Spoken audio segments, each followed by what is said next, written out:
26 नवंबर 2008 की शाम हमेशा की तरह मुंबई की सड़कों पर जिंदगी अपनी रफ्तार से चल रही थी। अपने कल से अनजान हर कोई अपने काम में व्यस्त था। किसी ने बुरे सपने में भी नहीं सोचा था कि अब से कुछ घंटों बाद मुंबई में ऐसी तबाही होगी जो मुंबई शहर कभी नहीं भुला पाएगा। मुंबई को दहलाने के लिए आम कपड़ों में आम दिखने वाले 10 लड़के तेज नाव से बदरवार पार्क में उतरते हैं। वहां से निकलने के बाद सभी लड़के दो दो के समूह में बंटकर पहले से टारगेटेड जगहों की ओर निकल पड़ते हैं। इन जगहों में Chhatrapati Shivaji Terminus railway station, Taj Palace hotel, Leopold cafe, Nariman House और ओबेरॉय होटल शामिल थे। और कुछ ही समय बाद हमेशा की तरह अपनी शाम में व्यस्त मुंबई अचानक गोलियों की तड़तड़ाहट और बम गोलों के धमाकों से गूंज उठती है।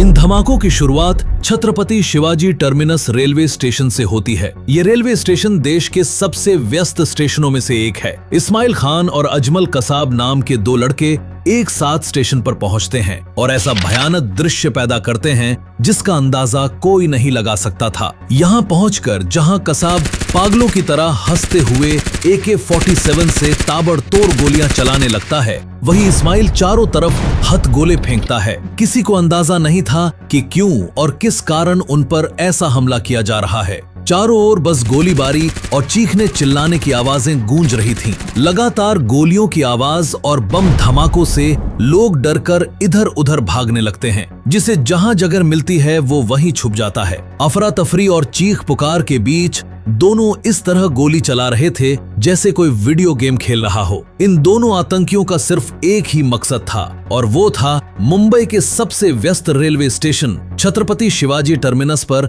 अधिक से अधिक लोगों की हत्या। स्टेशन पर तैनात रेलवे पुलिस को कुछ समझ नहीं आ रहा था कि हालात को कैसे काबू में लिया जाए। फिर भी इन दोनों आतंकियों को रोकने के लिए रेलवे पुलिस हर कोशिश करती है लेकिन असफल रहती है, क्योंकि इन दोनों आतंकियों के एडवांस वेपन्स के सामने रेलवे पुलिस के पास केवल अपनी ड्यूटी रिवॉल्वर ही थी, जिससे वे इनका सामना नहीं कर पाते हैं और वहीं शहीद हो जाते हैं। 1 घंटे तक चली इस गोलीबारी में 58 निर्दोष लोग अपनी जान गंवा देते हैं, वहीं 104 लोग बुरी तरह घायल हो जाते हैं। जब Chhatrapati Shivaji Terminus railway station पर गोलीबारी चल रही होती है तभी मुंबई पुलिस को इस घटना की सूचना मिल जाती है, लेकिन इससे पहले कि पुलिस कोई कार्यवाही करती, एक और खूनी खेल खेला जाता है। मुंबई के प्रसिद्ध लियोपोल्ड कैफे में 10 में से 2 आतंकी शोएब और नाजीर बिल्कुल छत्रपति शिवाजी स्टेशन जैसी घटना को अंजाम देते हैं। लियोपोल्ड कैफे में लोग रंगीन शाम और जश्न के माहौल में खोए हुए थे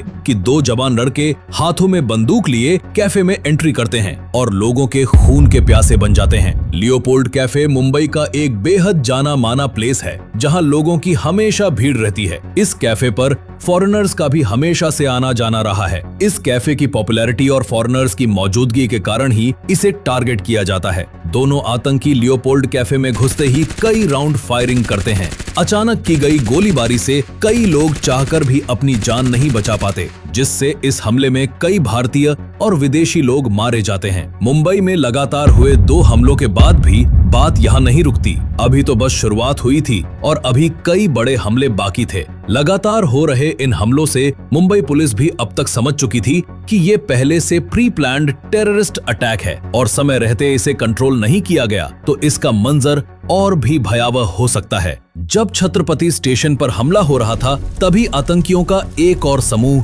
ताज होटल को निशाना बना रहा था। ताज होटल पर हमला करने की इतनी जबरदस्त योजना बनाई गई थी कि उस समय होटल के अधिकतर रूम्स बुक थे। 2 आतंकी ग्रेनेड से भरा बैग और बंदूक लेकर होटल के मेन एंट्रेंस पर ड्यूटी कर रहे गार्ड्स को गोली मारकर होटल में घुस जाते हैं। उनके होटल में प्रवेश करते ही ताज होटल गोलियों की तड़तड़ाहट और ग्रेनेड के धमाकों से गूंज उठता है। होटल के ग्राउंड फ्लोर पर अधिकतर लोगों को मारकर कुछ लोगों को बंदूक की नोक पर होस्टेज बना लिया जाता है। ग्राउंड फ्लोर पर आतंक फैलाकर आतंकी गोलियां बरसाते हुए ऊपरी फ्लोर्स की ओर बढ़ते हैं। ऊपरी फ्लोर्स पर रूम बने हुए थे जिनको खंगालने में आतंकियों का काफी वक्त जाया हो जाता है, जिससे होटल के अलग अलग गेट से घुसकर मुंबई पुलिस कई बड़े अधिकारियों को सेफली रेस्क्यू कर लेती है। 200 के करीब लोग खुद होटल की खिड़कियों को तोड़कर बेडशीट और पर्दों के सहारे अपनी जान बचाने में सफल हो जाते हैं। यहाँ पर आतंकियों का मोटिव किसी बड़े बिजनेसमैन और फॉरेन डेलीगेट्स को होस्टेज बनाने का था, ताकि इसके सहारे वो इंडियन गवर्नमेंट से नेगोशिएट कर सके। दोनों आतंकी होटल में घुसने के साथ ही पहले 5th फ्लोर पर अटैक भी इसलिए ही करते हैं क्योंकि 5th फ्लोर पर बिजनेस सेंटर था, लेकिन 5th फ्लोर पर किसी बिग पर्सनालिटी के ना मिलने पर दोनों आतंकी फायरिंग करते हुए 6th फ्लोर पर चढ़ जाते हैं और वहां अपना कंट्रोल सेंटर बनाने के लिए एक कमरा तलाशने लगते हैं। उनकी नजर रूम नंबर 820 पर पड़ती है जो अंदर से बंद था। बहुत खटखटाने के बाद भी जब गेट नहीं खुलता तो आतंकी हथियारों से मारकर गेट खोल देते हैं। दरअसल उस रूम में कॉरपोरेशन बैंक के फॉर्मर चेयरमैन के.आर. रामामूर्ति मौजूद थे। होटल में गोलियों की आवाज और लोगों की चीख पुकार से उनको भी इस हमले के बारे में पता चल गया था, इसलिए वो अपने रूम के गेट को बंद कर वॉशरूम में छुप जाते हैं। लेकिन कमरे का गेट खुलते ही उनकी धड़कनों की रफ्तार एकदम से तेज हो जाती है और जिसका डर था वही होता है। वॉशरूम में छुपे रामामूर्ति आतंकियों की नजर में आ जाते हैं, लेकिन आतंकी उन्हें मारने की बजाय उन्हें वही बंदर बना लेते हैं। ताज होटल में जब दोनों आतंकी अपना कंट्रोल रूम बना रहे थे, तभी उनके 2 और साथी नासिर और शोएब भी ताज होटल पहुंच जाते हैं और 4 लोगों को होस्टेज बनाकर रूम नंबर 520 में ले जाते हैं। इस रूम में 4 आतंकी और 5 होस्टेज होते हैं। इस वक्त कोई आतंकी लगातार आगे के हमलों को लेकर किसी से फोन पर बात कर रहा था, तो कोई आतंकी 5 बंधकों की आईडी को गूगल पर सर्च करके ये जानने की कोशिश में लगा होता है कि काश इनमें से कोई एक बड़ा आदमी हो जिससे भारत सरकार पर दबाव बनाकर नेगोशिएशन किया जा सके। लेकिन पकड़े हुए लोगों में कोई भी बड़ा नाम नहीं मिलने पर आतंकी कमरे की चादरें और पर्दों में आग लगाकर दरवाजे को लॉक करके खुद बाहर आ जाते हैं। आग के धुएं से होस्टेजेस का दम घुट रहा होता है, लेकिन किसी भी तरह वो एक दूसरे को आजाद करके बेडशीट्स के सहारे खिड़कियों से नीचे उतरकर अपनी जान बचाने में कामयाब हो जाते हैं। ये 5 होस्टेजेस तो बच जाते हैं, लेकिन ताज होटल में अब तक 31 लोग अपनी जान गंवा चुके थे। एक तरफ ताज होटल में आतंक मचा हुआ था, तो दूसरी तरफ आतंकियों की चौथी टीम के नासिर और बाबर इमरान नरीमन हाउस में घुसकर वहां लोगों को होस्टेज बना लेते हैं। दरअसल नरीमन हाउस पर अटैक करने का इन आतंकियों का एक अलग मोटिव होता है। 5 फ्लोर्स की ये बिल्डिंग जूइश ऑर्गेनाइजेशन द्वारा कुछ साल पहले ही खरीदी गई थी। इस वजह से नरीमन हाउस एक यहूदी सेंटर होता है, जिस वजह से आतंकी यहाँ पर रुके इजरायली सिटीजन्स को बंधक बनाकर इजरायली गवर्नमेंट से नेगोशिएशन करते, जिसके चलते इजराइल अपने सिटीजन्स को बचाने के चलते भारत पर अपना दबाव बनाता। इस तरह वे भारत और इजराइल के रिश्तों को भी खराब करना चाहते थे, लेकिन जब उनकी ये कोशिश नाकाम हो जाती है तो वे नरीमन हाउस को भी खून से रंग देते हैं और इस हमले में कुल 11 इजरायली लोग अपनी जान गंवा देते हैं। CST स्टेशन, लियोपोल्ड कैफे, ताज होटल, नरीमन हाउस और टैक्सी बम धमाके जहां इतनी तबाही मची हुई थी, वहीं आतंकियों का 5वां ग्रुप अब्दुल रहमान और फहदुल्लाह ओबरॉय होटल के पास अपनी बोट को समंदर के किनारे लगाते हैं और होटल की लॉबी में अंधाधुंध फायरिंग करते हुए अंदर घुस जाते हैं। गोलियों की आवाज से कई लोग वहां से बचकर निकल जाते हैं, लेकिन 30 लोग इस हमले में अपनी जान गंवा देते हैं। अब तक पूरे मुंबई शहर में हाई अलर्ट हो चुका था और मुंबई पुलिस अलग अलग टीम बनाकर हमलों की सूचना मिलते ही मौके पर पहुंच रही थी। इसी दौरान मुंबई ATS के हेड हेमंत करकरे, जो अपनी टीम के साथ CST रेलवे स्टेशन पहुंचे ही थे, उन्हें फोन पर पता चलता है कि दोनों आतंकी कामा हॉस्पिटल वाली गली में देखे गए हैं, जो कि CST स्टेशन के एकदम पास था। क्लू मिलते ही हेमंत करकरे अपनी टीम के साथ कामा हॉस्पिटल की ओर निकल पड़ते हैं। उनकी गाड़ी जैसे ही कामा हॉस्पिटल की गली में घुसती है तो CST पर हमला करने वाले कस्साब और इस्माइल अचानक से गाड़ी के सामने आ जाते हैं और अंधाधुंध फायरिंग करते हुए AK-47 की 2 मैगजीन पुलिस की गाड़ी पर खाली कर देते हैं। इस दौरान पुलिस की ओर से भी गोलीबारी होती है, जिससे कसाब के हाथ में गोली लग जाती है, लेकिन अचानक हुए इस हमले ने पुलिस की गाड़ी गाड़ी को छलनी कर दिया था। पुलिस की ओर से फायरिंग रुकते ही दोनों आतंकी गाड़ी की ओर बढ़ते हैं और ये सुनिश्चित करते हैं कि कोई पुलिस वाला जिंदा तो नहीं बचा। इस गोलीबारी में हेमंत करकरे समेत कई पुलिसकर्मी शहीद हो गए थे।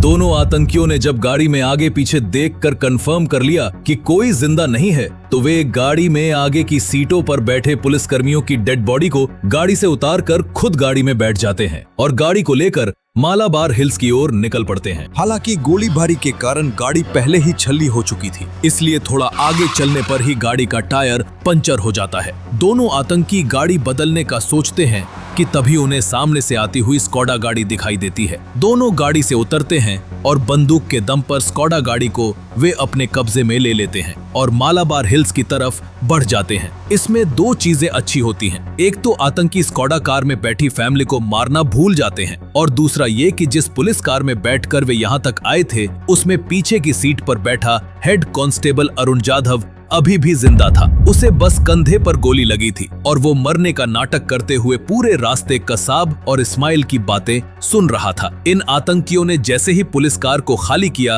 अरुण जाधव ने पुलिस कंट्रोल रूम को फोन करके आतंकियों की डायरेक्शन और डेस्टिनेशन के बारे में सूचना दे दी। ये खबर मिलते ही पूरे मुंबई में हाई अलर्ट कर दिया जाता है। सड़कों पर जगह जगह बैरिकेडिंग लगा दी जाती है और बैरिकेडिंग्स के साथ भारी पुलिस बल भी तैनात कर दिया जाता है। पुलिस के हरकत में आते ही जल्द ही आतंकी चारों तरफ से पुलिस से घिर जाते हैं और इस बार इससे पहले कि वे कोई हरकत कर पाते, पुलिस उनकी गाड़ी पर ताबड़तोड़ फायरिंग शुरू कर देती है। पुलिस के आगे दोनों आतंकी कहीं नहीं टिक पाते। जब आतंकियों की तरफ से गोलियां चलनी बंद हो जाती हैं, तो पुलिस कर्मियों को उनके न्यूट्रलाइज हो जाने का आभास होता है, लेकिन किसी की हिम्मत नहीं होती कि गाड़ी के पास जाकर पुष्टि कर सके। ऐसे में पुलिस की भीड़ को चीरते हुए assistant sub inspector Tukaram Omble आगे आते हैं और बिना हथियार के होते हुए भी वे आतंकियों की गाड़ी का दरवाजा खोलने के लिए आगे बढ़ते हैं, लेकिन उनके पास आते ही एक आतंकी उठ खड़ा होता है और 23 गोलियां उनके शरीर में दाग देता है, जिस कारण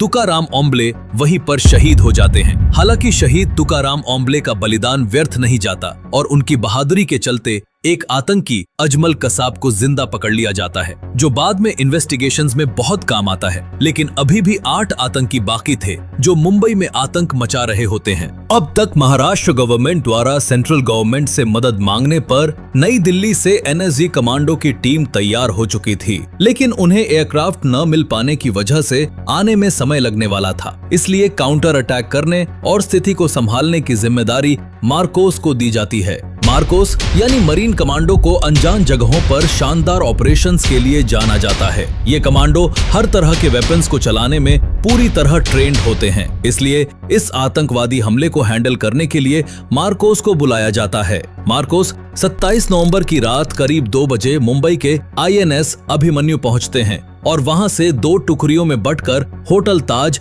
और ओबरॉय की कमान संभालते हैं। मार्कोस का सबसे पहला टास्क बंधकों को वहां से सुरक्षित रेस्क्यू करना था। ताज और ओबरॉय होटल में घुसकर मार्कोस आतंकियों की तलाश करने लगते हैं, लेकिन आतंकी मार्कोस के इस मूव से पहले से ही तैयार होते हैं। दरअसल मीडिया चैनलों पर मार्कोस की हर एक मूवमेंट को दिखाया जा रहा था, इसलिए पाकिस्तान में बैठे उनके हैंडलर फोन पर उन्हें सारी जानकारी साझा कर रहे होते हैं। आतंकियों को मार्कोस की लोकेशन मिलते ही वे उन पर फायरिंग करना और ग्रेनेड फेंकना शुरू कर देते हैं, जिसके जवाब में मार्कोस ने भी ताबड़तोड़ फायरिंग की। आतंकी उनके इस काउंटर अटैक से हैरान थे, क्योंकि अभी तक उनका सामना मुंबई पुलिस से हुआ था, जिनके पास केवल साधारण बंदूकें थी, जिस कारण वे आतंकियों के आधुनिक वेपन्स के सामने कहीं भी टिक नहीं पा रहे थे। लेकिन यहाँ मार्कोस का अटैक इतना जबरदस्त था कि आतंकी 4 कदम पीछे हटने को मजबूर हो गए। इसी मौके का फायदा उठाकर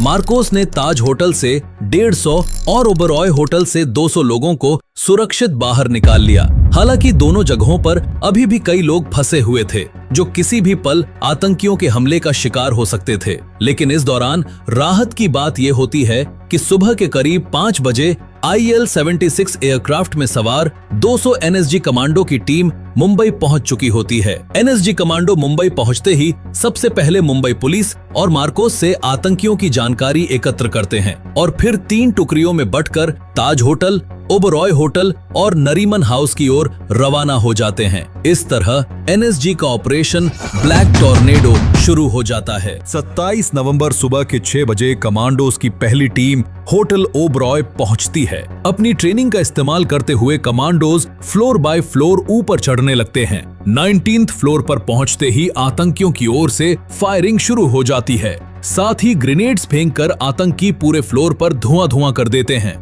इसी बीच NSG की दूसरी टीम ताज होटल की सिचुएशन को हैंडल कर रही होती है। ताज होटल की हालात ओबरॉय होटल से भी ज्यादा भयानक थे।